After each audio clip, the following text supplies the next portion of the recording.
नमस्कार, मी डी.टी. आंबेगावे, मुख्य संपादक सत्य पोलीस टाइम्स। सामान्य जनतेचा आवाज बुलंद करण्यासाठी सत्य पोलीस टाइम्स या चॅनेलला आत्ताच सबस्क्राइब करा।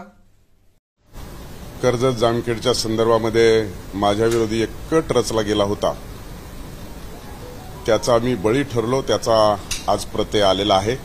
भाजप आमदार प्राध्यापक राम शिंदे यांना पराभव चांगला जिवारी लागलाय। या पराभवाचं खापर त्यांनी आमदार रोहित पवार यांचे काका राष्ट्रवादी काँग्रेस पक्षाचे अध्यक्ष अजित पवार यांच्यावर फोडला आहे। माझा पराभव नियोजित कट होता, यात माझा बळी गेला, यात अजित पवार कुठेतरी सामील होते, असा गंभीर आरोप राम शिंदे यांनी केला आहे।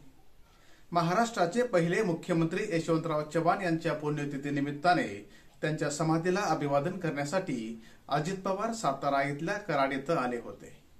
त्यावेळी शरद पवार यांच्याबरोबर आमदार रोहित पवारही आले होते। शरद पवार पुढे निघून गेल्यानंतर तिथं रोहित पवार यांनी मागून आलेले अजित पवार यांची भेट घेतली। अजित पवार यांनी रोहित पवार यांना पाया पडायला लावून आशीर्वाद घ्यायला सांगितला आणि पुढे मिश्किल टिप्पणी केली। ते म्हणाले, बेट्या, थोडक्यात वाचलास, माझी सभा झाली असती तर, अशी टिप्पणी करताच तिथं जमलेल्यामध्ये एकच हास्य पिकला। रोहित पवार यांनी यावर प्रतिक्रिया देखील दिली आहे। 2019 मध्ये माझ्या विजयात अजितदादांचा मोठा वाटा राहिला आहे। यावेळी ते बारामतीत गुंतून पडले होते।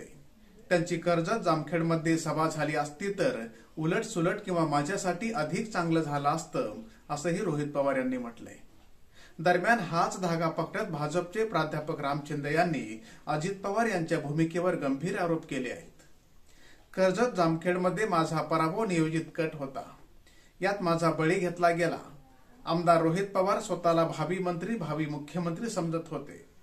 त्यांनी या निवडणुकीत मतदानाचा हक्क बजावला नाही। एकूणच राजकीय सारीपाठामध्ये जे घडले त्यांचा मी बळी ठरलो, असं राम शिंदे यांनी म्हटलंय।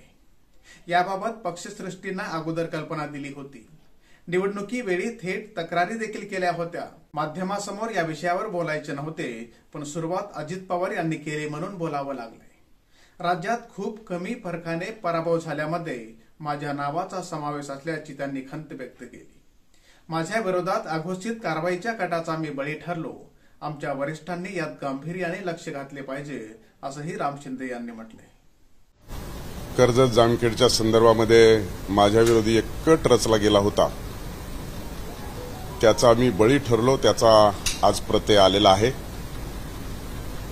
मला या गोष्टी ज्ञात होत्याच, परंतु विश्वास बसत नव्हता।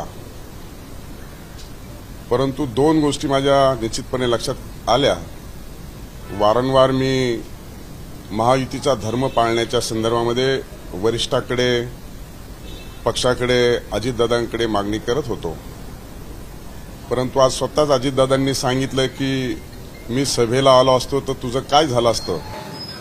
याचा अर्थ हा नियोजित कट होता, त्यात माझा बळी गेला। सामान्य जनतेचा बुलंद आवाज, सत्य पोलीस टाइम्स।